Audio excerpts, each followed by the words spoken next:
How are you, bro? Good, mate. Good. How are you? Thanks for inviting me. Yeah, good to have you on, man. Sick little setup you got behind you there. Says if you're getting Yeah, fit. yeah. I've got a few things happening here.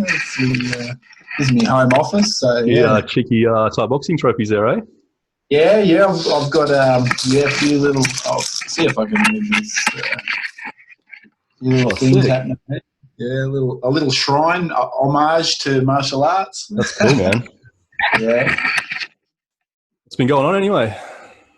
Oh, mate, just dealing with all this stuff going on, and making the most out of the situation that we're in, and Are you getting just any working. training in?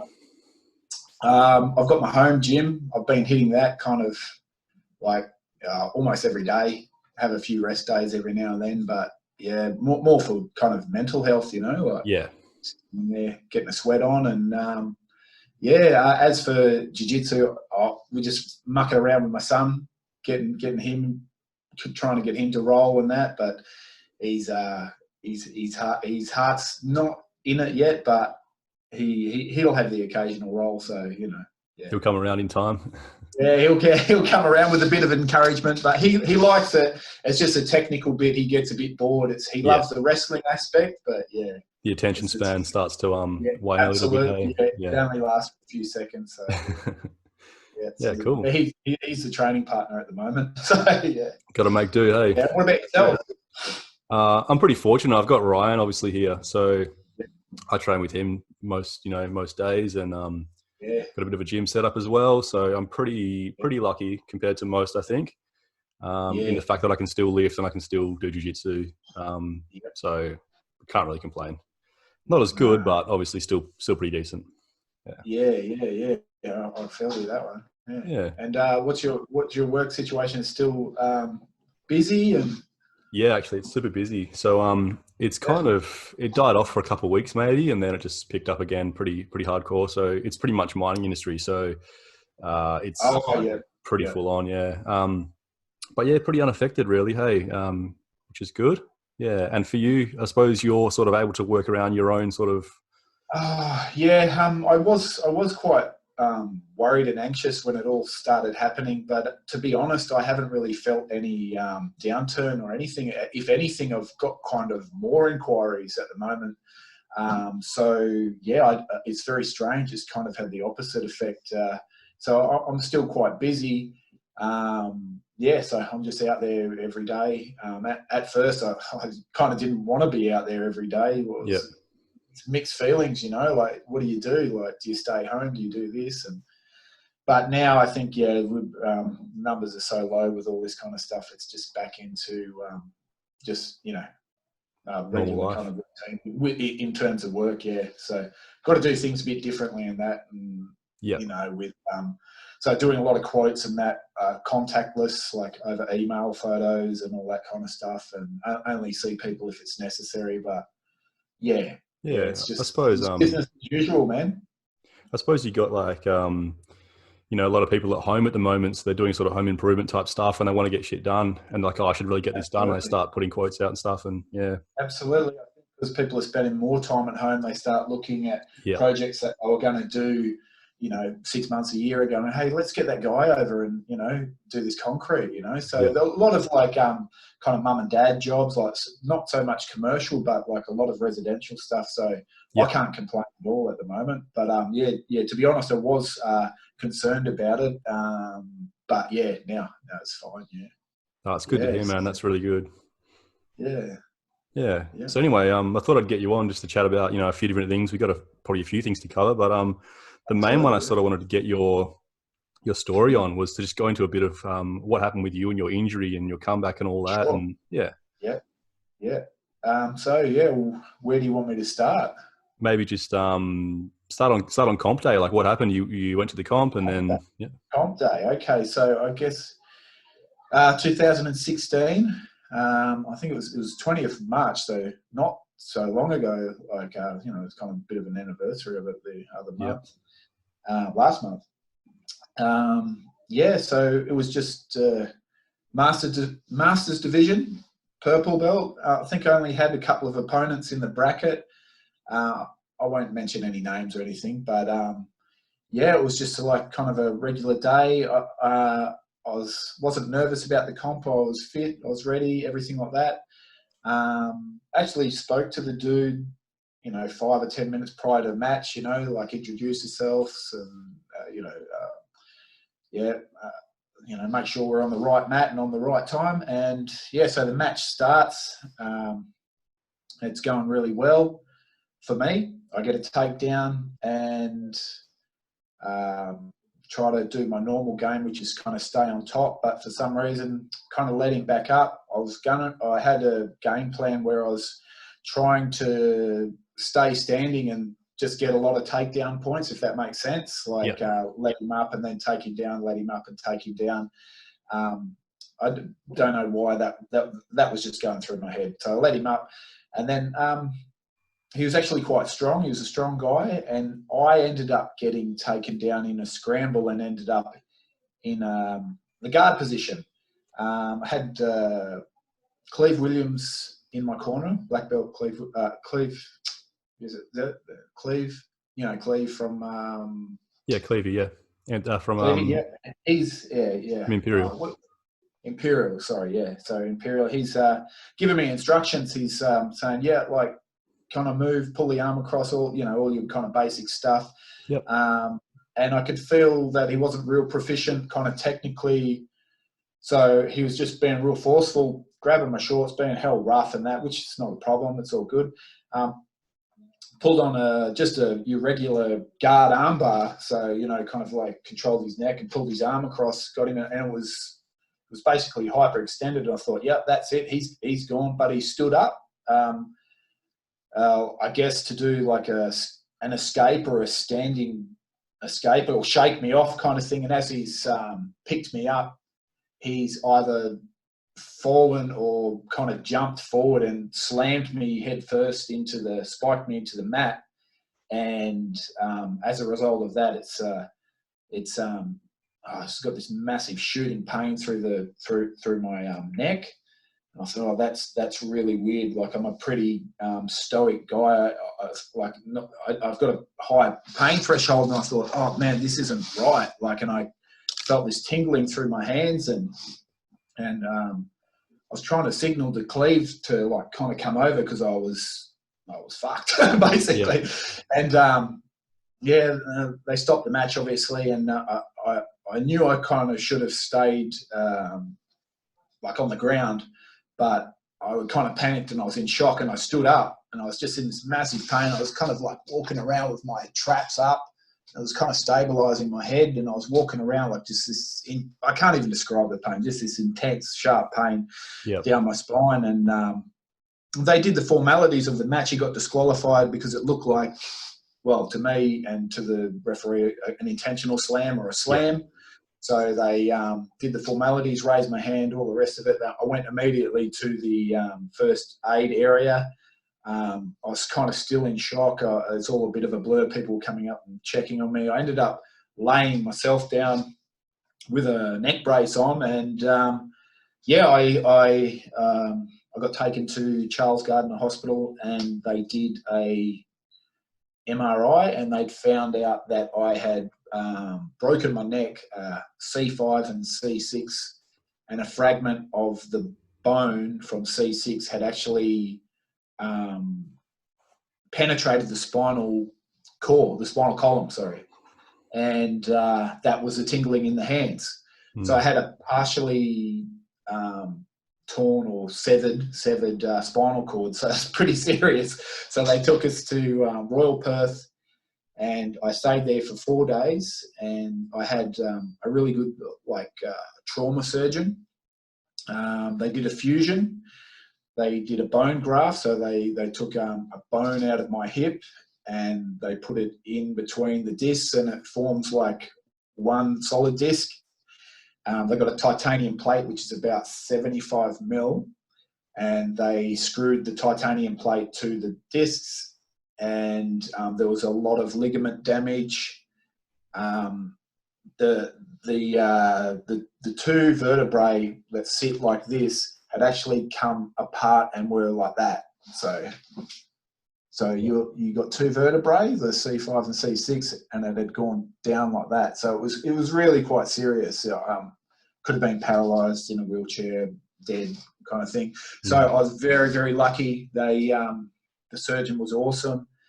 I was out of there in 4 or 5 days, and then in a neck brace for 3 months. After that 3 months, or during that 3 months, I did a lot of rehab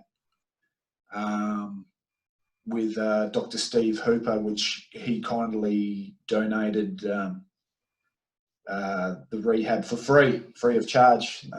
As you probably know, they did the BJJ scene in Perth is awesome. They rallied together and did GoFundMe and all this kind of stuff. So Yeah. I was very humbled, and I actually never got a chance to thank yourself. You were actually the first person to donate to the GoFundMe. So thanks, Adam. Oh, And no worries at all. Of yeah. course. So I guess there we are.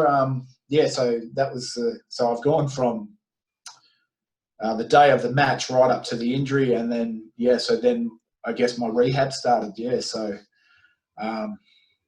during the rehab, I was doing a lot of dry needling, a lot of functional movement, still in the brace. Like this guy, I couldn't thank him enough. He knows his stuff. At the time, it was called Body Genius in Mount Lawley. He's got another company called Superhuman or something now. Mm-hmm. Dr. Stephen Hooper, he's a really great guy. So he got me mobile. He said, don't stay stagnant while you're in the brace, because when you get the brace off, especially with the nature of my work and stuff, you're gonna be starting like behind the 8 ball, so to speak. So let's get you moving, and because your body works as a chain, it doesn't work independently. So like he's having me do like like these lunges and all this kind of stuff, all this functional movement patterns. That really, I think that once I got the brace off, I still had a further kind of 3 months off work, and then I was back. I was laying concrete 6 months later. So Wow. so I made a full recovery, and a few aches and pains, and I'd lost a lot of muscle mass and all that kind of stuff. But then I returned to work. So. Well, that's, 6 months is incredible for how severe the injury was. And the kind of work you do as well. That's pretty impressive. No, thanks, man. Yeah. And So, what was the sort of, when did you get back into jiu-jitsu? It would have been a while after that. so there was a lot of apprehension, because there's a lot of like the feelings that you feel after something like that is, you've got like a lot of fear and uncertainty about everything. I had a lot of guilt as well, like, because I just built a house and I've got a young family. My wife wasn't working at the time. I think she just started a degree, and You're self-employed, of course, as well. So self-employed, and that's another thing. So if I'm injured, I can't work. I had a lot of other subbies trying to continue my business when I was injured, but I wasn't making any turnover, like only just a little bit. So they just kept the business running. So I guess in answer to your question, it would have been two and a half years, or 2 years and 8 months, or something like that, before I made a return. So just like I was saying, like there's so much.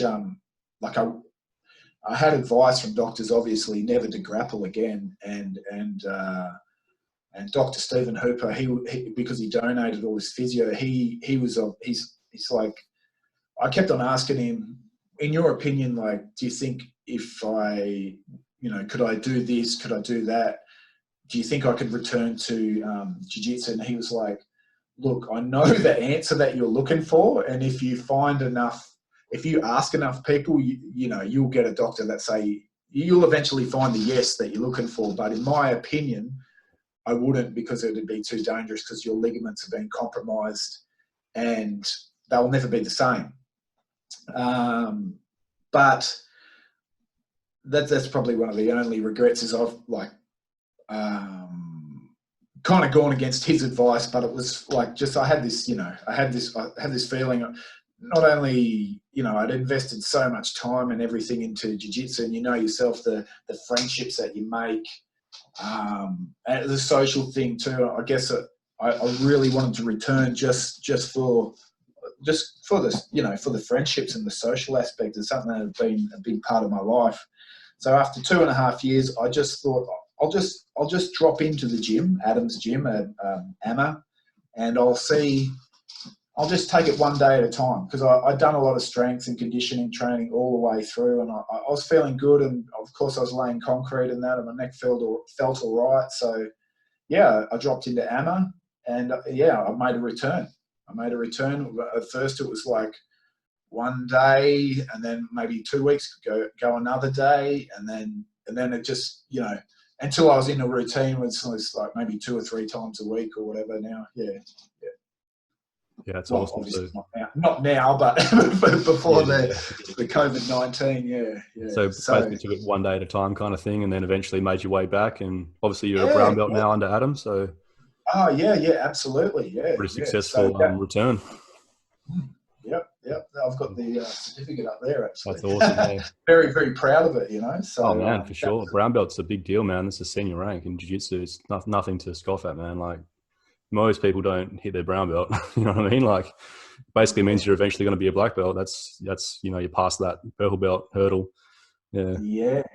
It's like you kind of like second guess yourself, like everyone does when they get a new rank. It's like, am I deserving? Do I have the knowledge to, and eventually you kind of like fit into it. And I'm slowly feeling more comfortable being a brown belt, and it's a massive milestone for me. And for me, that was like, this is going to sound weird, but that was like my black belt, because what I'd gone through, it was emotional for me. Like, you were there on the night, like, I still got pummeled. No one was taking it easy on me. I still got punished, and it was a massive achievement for me to go from like where I was to getting the brown belt. So yeah, that was awesome. Man, a lot of blood, sweat, and tears in your journey to it. So it's like definitely makes it more meaningful, more sweeter. Absolutely, man. Yeah. So how did you get started in jiu-jitsu? What's your story there? Like, when did you begin and why? Okay. Good question. Like, I'd done some martial arts as a teenager. I actually went to high school in Armidale in I don't know where Armidale is in Perth, yeah. So a bit of a rough suburb in that. And I remember they had a sports program where they had Kevin Jr. I don't know if you know who Kevin Jr. is. He's a Burmese boxer instructor. He's like pretty, I'd say, almost famous in the Muay Thai scene. And he's around that area. And I remember they did like 2 10-week courses you could do. I think I was at 14, and they did Burmese boxing and karate. And a lot of kids like were mucking around in the class and that, but I really liked it. And that's where I kind of like fell in love with martial arts. And I'd kind of dicked around with Thai boxing, never really did anything serious with it, right up until, I guess, my mid-20s, to be honest. Like, I'd done like Thai boxing sporadically right up until, let's say 25 or something like that. I watched a documentary called The Smashing Machine with Mark Kerr. Yep. I don't know if you know that one. Yeah. And at the end, I could kind of relate to like his dysfunctional mindset and stuff. And I guess I was searching for something. And then at the end of the movie, they had this outtake, and it was a Henzo Gracie, like small, like miniature documentary. At the end of it, it's like an outtake to the movie. And I was like, this is really good. And I think I'd seen Ultimate Fighter Series 1, where they are in the house. I think Diego Sanchez and all those guys are in it. And I could kind of, I was like, yeah, this is something that I could try, like this is something that I could relate to. And so I kind of started in reverse. I started MMA before I started jiu-jitsu. Yep. And, you've been a young guy, and probably it sounds cliche, but going down probably the wrong path. I was looking for a mentor or a male role model, even at that age, So I found Anthony Lang in Sydney, and I started with him. And he's a tough guy, and kind of looked up to him and just his way, his demeanour, and everything. And we started doing MMA, and I did some judo comp at Larry Papadopoulos in Boxing Works, and I got flogged basically because I had no grappling. And so it was like, your Thai boxing's not going to cut it. We'll start coming, because I didn't really like the gi. I didn't like the idea of it. And then once I put it on and started doing the class, and I was addicted to it, And still was, my main focus was MMA for a lot of years, but jiu-jitsu, it was eventually is where it was at is where it's at for me, So that's how I got started through Anthony Lang in Sydney. I think it was 2006 or something like that when I started jiu-jitsu. Yeah, that's awesome. Yeah. And then obviously, you competed a fair bit in jiu-jitsu as well. What sort of comps have you done? Has it been mostly local stuff, or have you traveled? Mostly local, yeah. Like as you probably know, all the Perth, we actually competed against each other. Yep. Once or twice maybe in the, what was it, Adams comp. BJJ for life would have been. BJJ for life. So so I'd done a few comps in Sydney, the IF BJJ comps. Yep. I've done judo over there, then come here and did mostly local comps. I guess the biggest comp for me was the Machado Nationals. That's as kind of as far as I got in terms of BJJ. And I got gold in my division that year, and sorry, not in my division, in the open weight. And so that was the pinnacle of my career, which for me that was kind of a big deal. So and that's really good. Hey, it's a good level, and it's interstate. It's a big comp. So I mean, to be able to do that. So I remember seeing it, online, and just thinking that's awesome. Seeing as far as WA goes, we're really well represented over there when we go and compete interstate. So it's just good to see that pound for pound we're pretty good. Yeah, that was an awesome weekend. I think Chris Mazzali got his black belt that weekend, and I think Jeff, what's his name, Diabig? He won the Troy Fluge memorial thing, and it was a great event that year, and something definitely memorable for me. Yeah, I've always enjoyed that competition, just that general weekend going over there with the crew, and it's always been a good sort of cap to the year. Yeah, so many guys from Perth as well that are doing really well as well, just smashing it over there.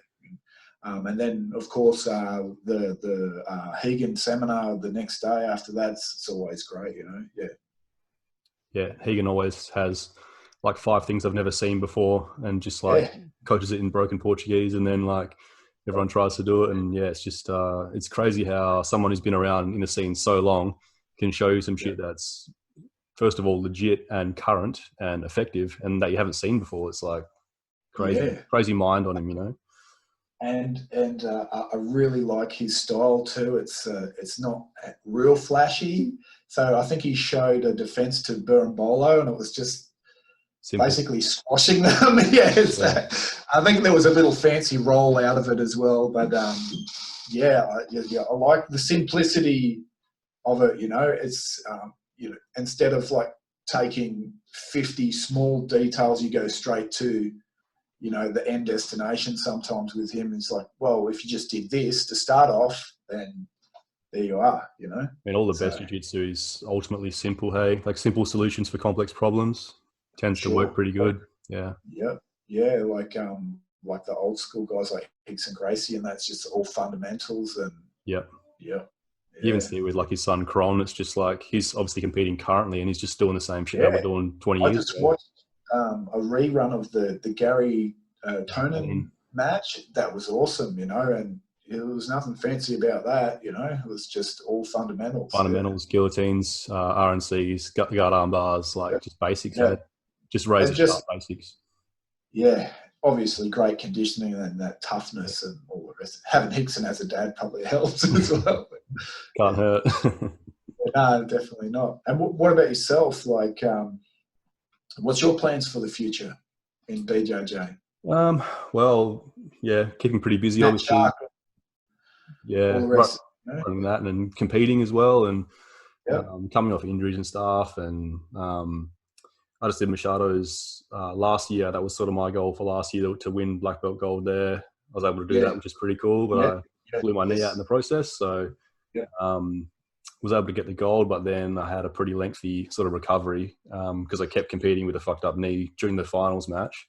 So I got stirred up quite bad. So just coming back from that, and now my knee's 100%. I'm back to squatting again, putting some strength through it. Yeah. And I should be competing hopefully late this year, pending coronavirus. So looking at maybe pan packs and Machado's again, just see what happens, I guess. Yeah. And for Matt Shark, you're obviously trying to grow that. I see that you've created an app, or you're in the process of creating an app. Yeah, it's in the works.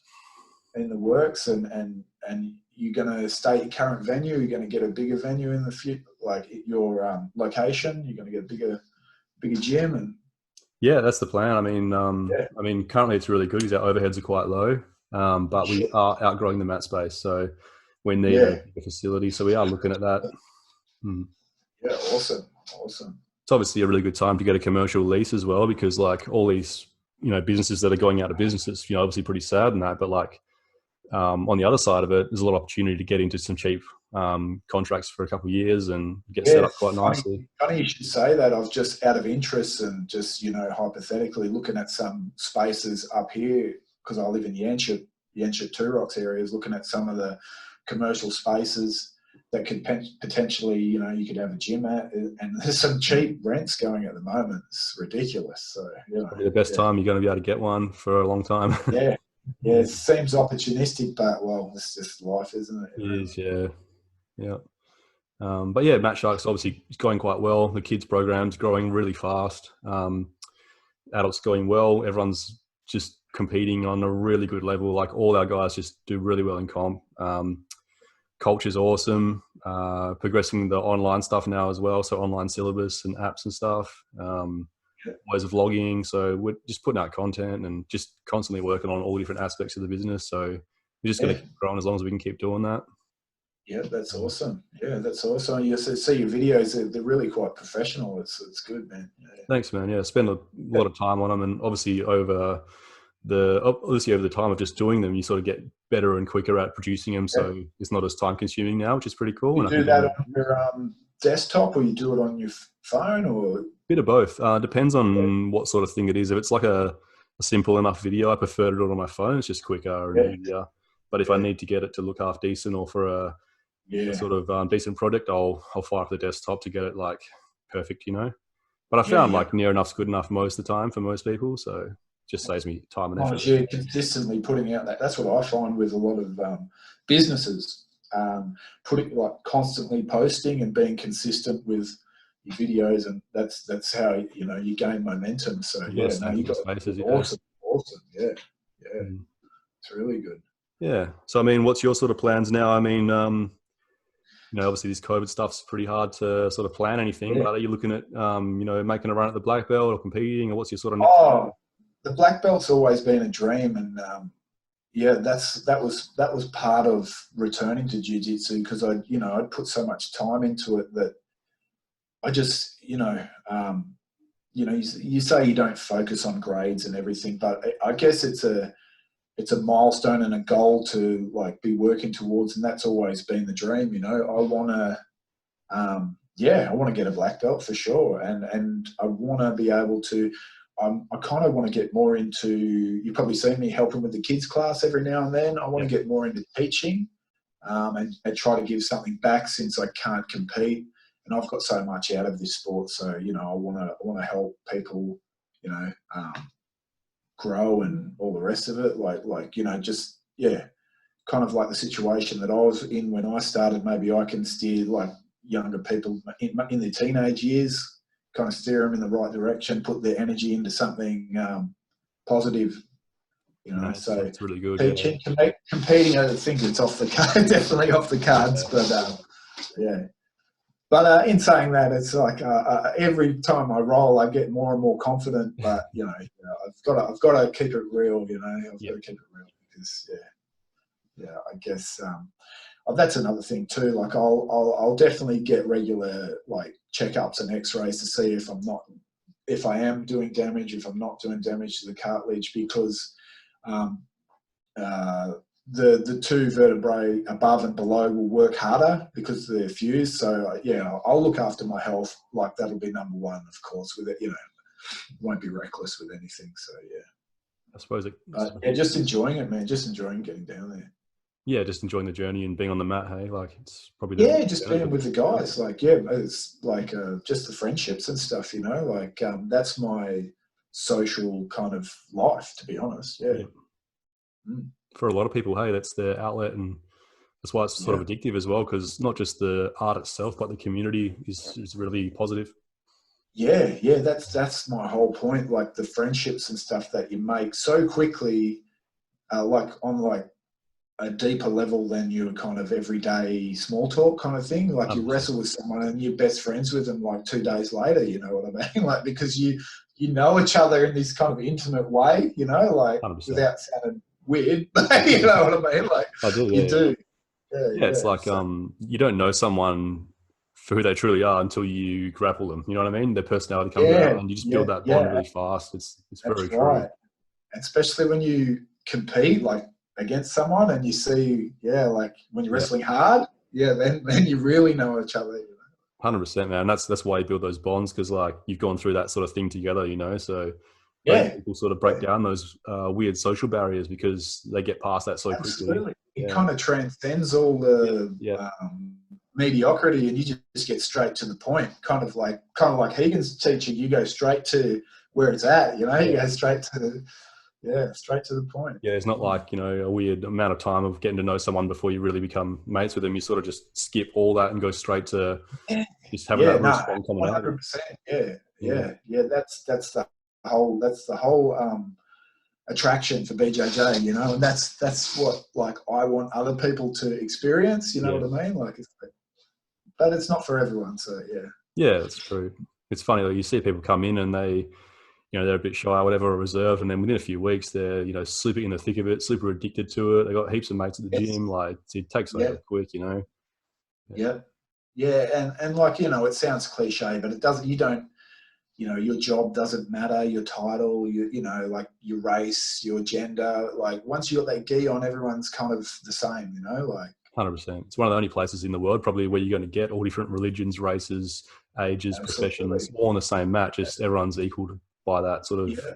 And everyone has that common ground, and like most of the time, like you none of that stuff matters at all. No. Yeah, there's no judgment, like Yeah, it's cool because it does help to distinguish. The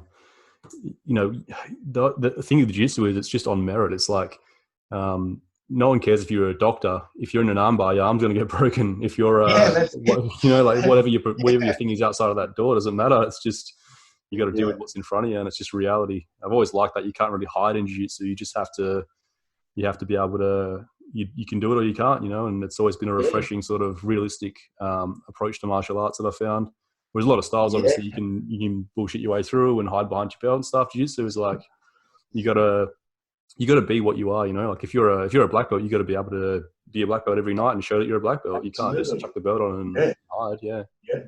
That's why it's so powerful to actually get those ranks, I think, because they actually mean something, They do, and you like. I mean, I won't use like the term defend it, but in a way you kind of you do have to like show that you're capable of displaying the skills in a real live situation. You know what I mean? Because you roll at the end. So like you say, you can either you do it or you can't, like, that's it. I guess it's like lifting weights. Like that's what I like about it. Like say if you're going to bench press like 120 kilos, you can either lift it or you can't. You know what I mean? Like you can't give you that feedback loop straight away. Yeah, you can't pretend to lift it. Like it just gets lifted or it doesn't. Yeah. It's like jiu-jitsu. You get choked out or you don't. It's like Yeah, no yeah, bullshit yeah, with it. There's no way to twist it, or there's no confusion. It's like it is or it isn't. Yeah. I've always liked that yeah, black and white sort of outcome to it. yeah. Sure, yeah, Mm. yeah, yeah. Mm. I sort of like about competing as well, just because it gives you that. It shows you really clearly where you need to work on things. You know, like if you get caught with something, like, oh shit, I got to work on that, and Oh, yeah, it's an absolute reality check, isn't yeah, it? And I guess that's where the personal growth comes from. It is you put yourselves in these situations that are, to be honest, they're quite stressful.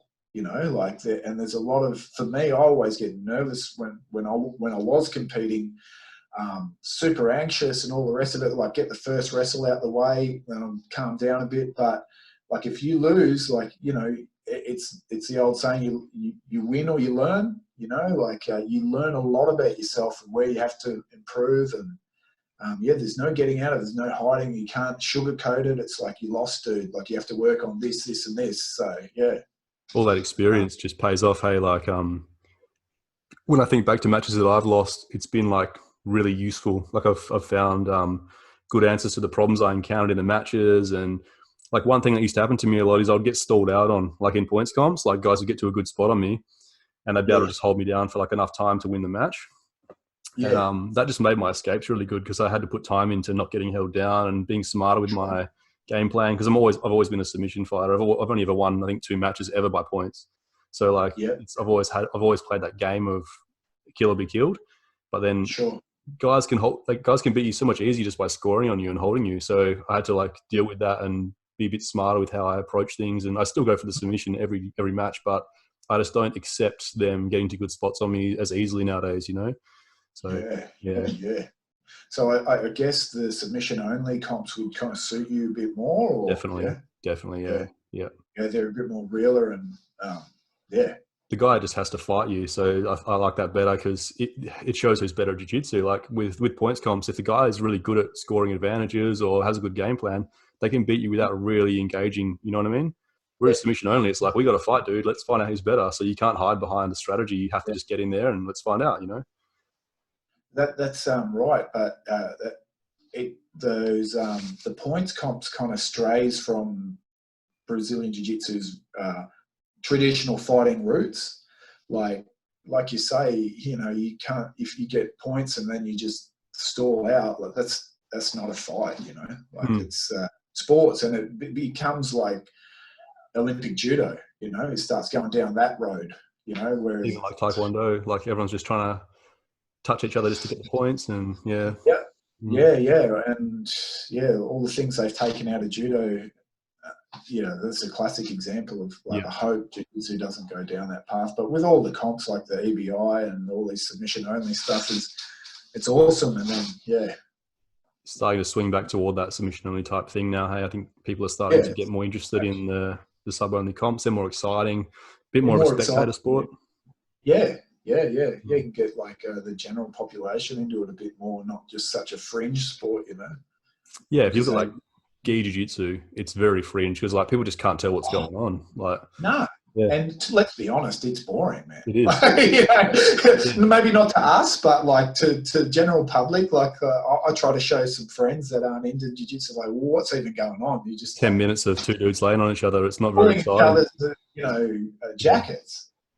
But yeah, all the the ADCC and EBI and all that kind of stuff is really making it super exciting, High paced, and everyone's going for the kill. kill. Getting the personalities into it as well, like man.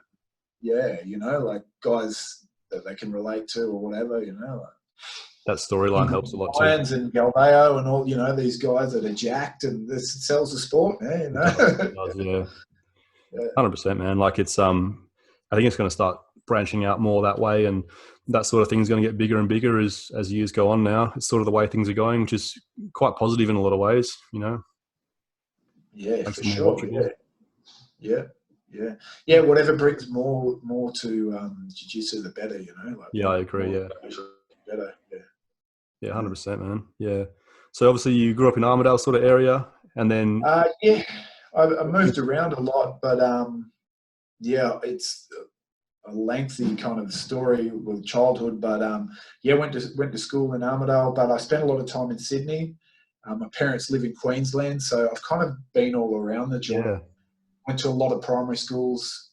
You probably wouldn't even believe me if I told you the number of schools that I went to, but yes, we're talking over double digits. So yeah. Yeah, so I travel around a lot, but yeah, spent a lot of time in Armidale. Yeah. Yep. And Went then to Cecil Senior High School. sorry, you went to senior high school there as well?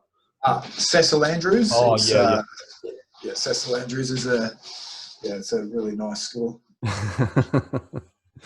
So how did you end up where you are now, like north of the river?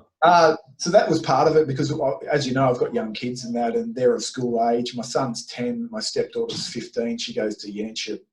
We're up at Yanchep. It's just a better lifestyle. We were living in Armidale, Kelmscott. So we bought it and built a house up here on the beach, and just a lot better lifestyle for the kids, man. Yeah. And yeah, for ourselves, like I've got the beach, like walking distance, and it's awesome, man. Yeah. That's the way to go, man. It's amazing. Yeah. Yeah. But yeah, still got a lot of family down in Armidale and that, and we go down there a fair bit, and still got a bit of a soft spot for it, even though it's a rough joint. It's the hood, it's home, man. Yeah. Yeah. Yeah, it's interesting. Hey, yeah. So how you been finding helping with the kids, coaching at Armour and stuff? Like, are you noticing that you're sort of getting better at it and stuff as well by doing it? Yeah, like I guess a lot of because we're so lucky at the gym. There's so many coaches to kind of help out with the kids class, and at first I felt a bit nervous because everyone's like knows their role and everything. But now I've kind of slotted in and been accepted by the other coaches and all the rest of it. So I feel like really good, and everyone's cool. And I'm still learning, man. Like I even count the kids class as a learning experience for myself, because Adam will show a technique that's very, very basic and a beginner level. I'm like, I've forgotten that, I'd forgotten. So it's a refresher for myself. And then I've got to explain it to the kids. And then when I explain it, it kind of like cements it in your brain. It's like you're showing it. And that's the attraction of teaching as well, is like you have to demonstrate it. And then that you're proficient in it. And, yeah, I love the kids, man. I've got kids myself, so I really enjoy. I get a lot out of it, and yeah, I'm hoping to do more of it, man. Yeah, that's killer. Yeah, some of them classes have like 40 kids in them, on Saturday mornings and stuff. Yeah. Like, oh yeah, I think we've counted like 60 kids at one stage. Yeah, it's crazy. Yeah, some of your kids from your gym are in there, and they're killers, man. Like they're awesome. Yeah. Yeah, Oz and Luke especially. Hey, like Kev's. Yeah, that's exactly who I was talking to. Like, they've got a real just that natural ability, and they want to learn. So it's awesome. Yeah, they'll go far, I think. Absolutely. So involved, and both their parents train, and just they've got mats in their lounge room, and it's just one of those things. But they got a brother to train with. It's going to be a good thing. Yeah, that's it. Yeah, and they just pick things up so quickly. They're just little sponges, and they want to do it. They found something that they love. It's awesome. Yeah, it's good. Like Oz, especially the older one, seeing him compete, he's like really sharp, man. He hits double legs and passes the guard properly.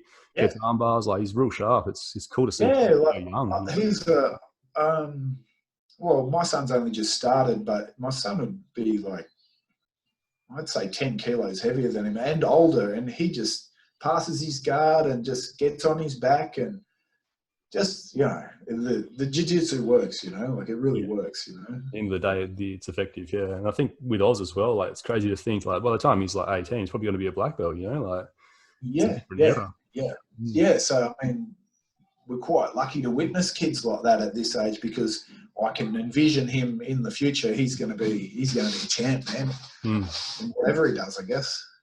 Yeah, 100%. And it's it's. And then you form little bonds with the kids. It's like, and then I helped out with the last submission comp reffing. It was the first time I'd reffed just before we had the lockdown, and seeing the kids compete and that, it's you're proud of them, like. Yeah, you form these little bonds, and it's just awesome, So yeah, you build that attachment to them. Yeah, it's cool to see. Yeah. but you can't coach them while you're while you're reffing, so it's hard, you know. Yeah, Yeah, you just want to tell them, throw your leg over and do this. yeah, Can't do it, you know, yeah. Now that was a good experience too. The reffing, that was a little bit daunting also, but like I got a lot of matches in that day, and that's something that I'll be doing as well. I'll be reffing. I eventually want to get the certification for the points system, but it's hard, I believe, to obtain. I think it's a hard kind of test, something that you have to study, but that's something that I'll be doing. You know, yeah, man, that's definitely worthwhile. It's refereeing's one of those things too. Like I've learned heaps from just watching so many matches so closely by being on the mat. You notice little strategies, little movements. You actually pick up people's techniques and stuff. I've learned a lot by just watching that. Yeah. Yep. Yeah. Found a lot of value in that. Absolutely. Actually. You see, like especially like the guys because you know they're competing so many times, especially in the submission only. You start see one guy and you start to pick up on what he does and all the rest of it. You know, so you watch that many. Especially if I was still competing, you know, you can form strategies against people. You know, like I guess that's an unfair advantage, but it's an advantage nonetheless. Even I do it as well when I watch, like if I'm refereeing like a brown belt or black belt match and I can see up close what their strategy is and what they're trying to do. It gives you that bit of idea of what you might do against them or someone who's a similar game to them. It gives you that very exactly what I'm talking about. Yeah. Just the details you can't see unless you're that close, you know. Yeah, in the comp situation too, because I think people will train differently. Like they'll compete differently than they train. 100%. Yeah. I'm the same as that. I train much more loose and just move around, but when I compete, I have a very clear A game, what I'm trying to achieve. Yeah. Oh, I know that firsthand. Yeah. It's one of those things, I guess. Like you when you're rolling, you don't really know what someone's really going to do in comp until you see them compete. And like a lot of guys, they compete so much different. You know, like their mindset changes or their tactic changes, and you know, it's, the good competitors are able to sort of adapt to that situation, I suppose. And yeah, sure. Yeah. So what else you got going on? You got much sort of planned for this year? I suppose most things are off the cards at the moment, eh? Yeah. Well, yeah, we have just before lockdown, we booked a holiday.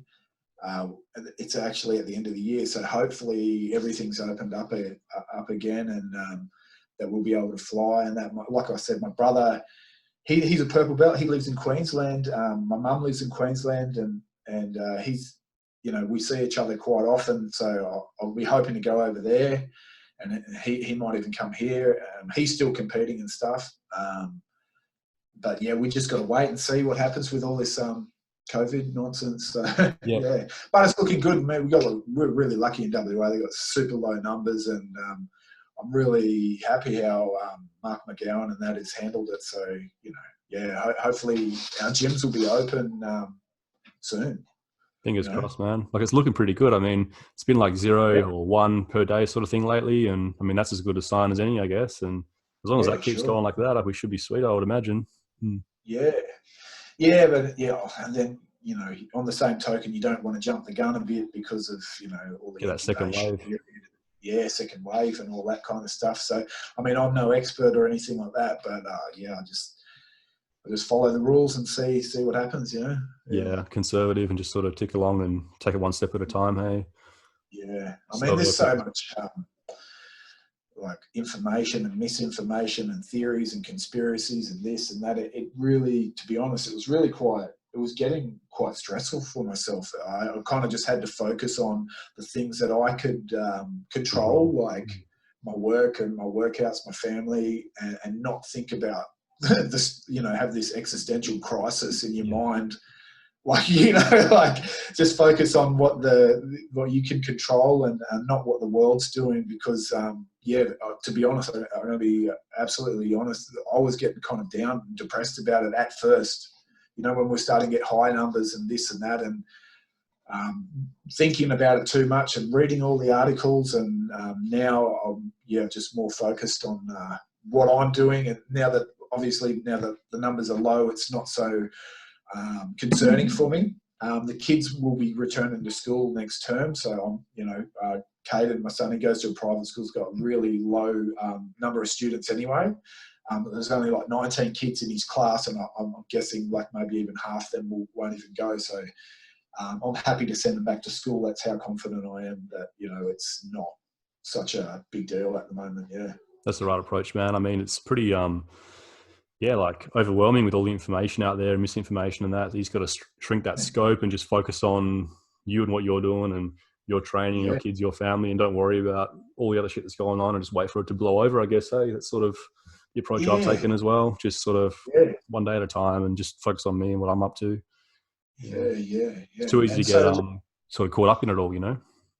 That's right. And all these things are really interesting because I'm kind of like, I wouldn't say I'm into conspiracy, but I'm a bit of a free thinker kind of thing. I'll have a look at something, no matter how ridiculous it might sound, but there's too many things out there and it just got too much for me. So no, I've got to stop this. Yeah, go down the rabbit hole a little bit, hey? Oh yeah, you know what I'm talking about. Next thing you know, there's bloody reptilian shapeshifters. It's just getting crazy. Yeah. Weaponized 5G bats and shit going on. Yeah, that's the one. Yeah, that's crazy. Yeah. No, I'm sort of the same opinion now. They're sort of saying there's a possibility it did come from a lab and stuff, and it's looking reasonably reliable now. So I mean, this sort of was a conspiracy to begin with a little bit, and it might be true. So yeah, to a degree, there's always a little bit of truth. 100% agree, you know, and nothing surprised me. But like the analogy that I have adopted or come up with is there's the media and government, the things they're telling you, there's the extreme conspiracies, and there's the truth, and it's somewhere in the middle. Usually, So you never know. Yeah, you will never know. Yeah. Take a bit from both and sort of guess in the middle of what's going on. Yeah, absolutely. Yeah. History's kind of showing that's pretty much how it works. Yeah, that's right. Yeah. I mean, I'm sort of wondering what it's going to be like if, like when gyms will reopen and jiu-jitsu will reopen, if it's going to be one of the last things or how long it's going to be. It's hard to predict now. It's such a close contact sport. Like it's... And even just human behavior, like when we go back into like normality, like what, we just walk up and we slap hands and fist bump or give each other a hug, or are people going to be apprehensive? Like, because there's going to be a lot of, I think there's going to be the hell awkward moments, hey? Like, you know, do you shake hands? Do you do this? Like, until it gets bumps and shit. Yeah. Well, you're going to be grappling, so, you know. Exactly, that's how I see it, yeah. There's no point doing like some social distancing before training and then sweating all over each other. That's my point, you know. How's it going to work? I think we just get straight, pick up where we left off, you know. Yeah. I think you're right. Like, it'll be weird for a week or two where some people are pretty apprehensive still, but then it'll go back to normal. People will be like, oh, yeah, you might have a few low numbers there for maybe a few weeks, and then you know, I think people will get back into it, you know. Yeah. I'm anticipating really good attendance for the first few weeks. It's just people that haven't been able to train are going to show up to every lesson kind of thing. Yeah, they'll be super keen, and what a great time to get back into it. Like, everyone will be rusty, so if you know, if you've had an extended period off, or the people that come sporadically, they can jump back in and, you know, good time to capitalize. But how are you going, like with financially with your gym? How's that work? You know, like, have you suffered or? Not really, to be honest. We've been pretty lucky. I know you have a regular job and that, so you're quite lucky in that aspect. But it's still got to hurt somewhere, you know. Yeah. Well, with our setup, we sort of always established it as a month-to-month contract with our lease. So that's awesome. Yeah. We sort of had that sort of in the back pocket, luckily. So we're able to say, like, hey, chuck's on hold, or we can just cancel within 30 days. So the landlord sort of said, all right, we'll chuck it on hold for you. And so we're not paying any outgoings, and we paused all our memberships. So it's pretty much just suspended, and we're like happy days, you know. Yeah, right. Yeah, so I've been extremely fortunate in that regard. Sure. Yeah. And then you've got guys like that it's their life's work and they don't have other incomes. I kind of feel sorry for, you know, like even Adam and that, like he's put so much into that gym, and Brett, and you know, like it's a lot of guys, you know, that's their life's work. They don't have other incomes, so it's pretty sad to see. But yeah, I hope everyone kind of recovers from it. I think they will. It's just at the moment it's obviously super shit, but when it restarts again, people are going to be getting out there, wanting to do things, wanting to train. I think it'll It will. uptick, and I think hopefully that will start to chip away at that deficit we've sort of been through. Yeah. Adam's got a lot of support, so I can imagine when he reopens, he's going to get everyone straight back in, more and more numbers, and just continue that growth he sort of had before. But yeah, of course, it's going to hurt him with the overheads and stuff. And for sure, such a large property as well. Yeah, You know, it's massive overheads, and nothing compared to what we got. Ours is just a small, pretty niche, controlled little gym. So we're lucky that we're quite nimble in the sense that because we're so small, we have more flexibility with things. And he's got quite a big sort of setup, and with that comes a lot of other stuff, I guess. Yeah. Yeah, that's right. Yes. But yeah, hopefully it all goes back to normal soon. I know that he's and yourself are doing the online classes. Are you doing? Have you started that? Yeah. Yeah. So I've been doing online techniques for my students. In our we have a sort of Facebook group. So I just post a technique a day, every day at 12 o'clock. So I pre-record them. I do about a week's worth at a time with Ryan, and then we schedule them to post at lunchtime every day. And then that's how I've sort of been giving them techniques to work on and stuff at home if they've got people to train with. That's been working quite well. Good feedback. Do you have like a online membership for kind of like keep the gym revenue? Or I know that Adam's kind of done that, but voluntarily based, of course. And is that something that you guys are doing, or just they're all free content? Pretty much with our app, that's kind of where we're going. The app will be sort of like $11 a month. A lot of gyms are doing that. So many gyms, every gym, It's worth doing, I think, because absolutely better time than ever, I guess. Hey, like now's the time to do that sort of thing. Yeah. I guess when it all goes back to normal, you still have that kind of residual. Yeah. That's great. Yeah. That's the plan. I mean, I've got the time now to sort of produce stuff like that. Whereas when I'm working full time, coaching and competing and stuff, I don't have time to develop apps. You know what I mean? So.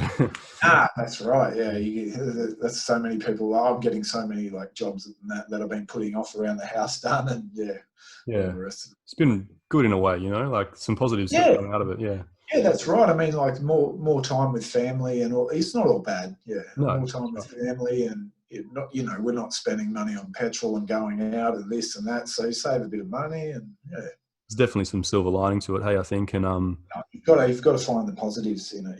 Take the good with the bad. Yeah. Otherwise, you do get anxious about the whole situation.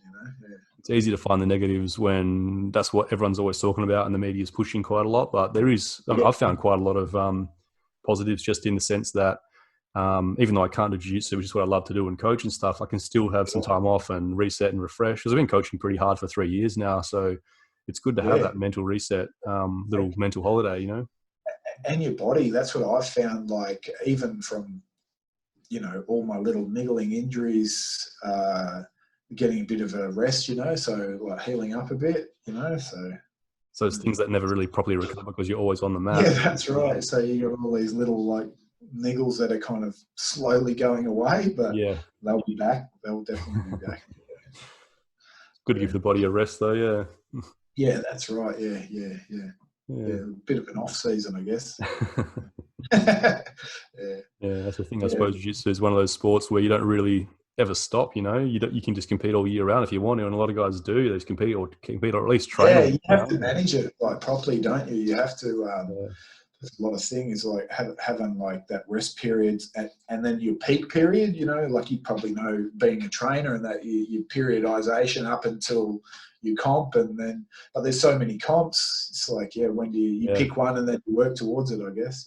It's very a very fluid sort of. The periodization is always pretty fluid because like a lot of the times I found with myself, like I'll periodize my training and then peak 2 weeks out, or like peak too early or too late, and then you got to sort of fine tune that, and then you want to rest enough before you compete, but then you might be doing a comp one weekend, then a comp 2 weeks after that, then another comp week after that, so it gets all pretty messy. So one you'll perform really well at, and the others you maybe like 95% or 90%. That's what I found now. I just focus on with my periodization for even my students. I try and focus on what's the big comps we sort of want to focus on. All right, let's say it's Machado's. So we're going to make all our comps and training towards that sort of building up, and then we taper off right before that comp and sort of bigger picture type thing. Hey, otherwise it's too much, Yeah, yeah, you thrash yourself out. You Yeah, can't like drive the engine in first gear for indefinitely. Yeah, yeah. That's what happens. Hey, people they do all right for a little bit, but they get burnt out, and injuries start coming through, and yeah, overtraining and that. Yeah, yeah. No yeah. one's So a lot of the younger guys, I often wonder, like, man, like this guy's training 2 or 3 times a day.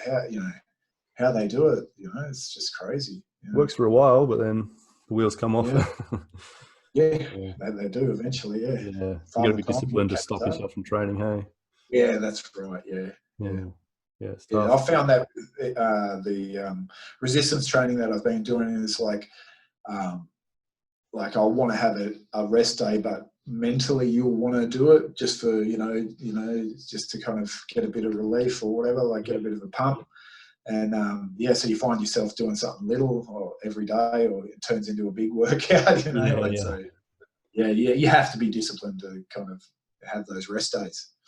It's part of the program, really. Hey, Isn't it? Yeah. yeah, it's you can't really rest and adapt and get stronger or fitter if you don't actually let your body recover. That's right. Yeah, your muscles aren't growing when you're working out. It's when you're resting. Yeah. Exactly. Yeah. So if you're constantly stressing them, it's actually better to have that rest and sleep and Yeah. recover and eat And, if it's hard. with grappling, your nervous system is like it's on overload. Like you need to give it a rest every now and then. Yeah. It's not designed to sit there on that red line. No, that's it. Yeah. Mm. Well, anyway, man, thanks so much for coming on. Sure. It's been a really good chat, man. Like it's been good to Quick. hear your stuff, Yeah. and yeah, Yeah. it's been really cool. Yeah. But Yeah. Thanks very much for having me. I really appreciate it, man. no, man, it's been Thanks. wicked. Hey, hopefully get you on again in future, and yeah, we'll have another chat and Sure. cover some more Yeah, stuff, and absolutely. yeah. Yeah.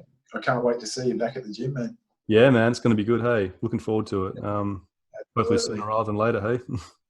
Yeah, that's it. Yeah, hopefully get some good content out of this. And if Yeah, you ever man, for want me sure. back, sure. Killer, Absolutely. man. Appreciate it.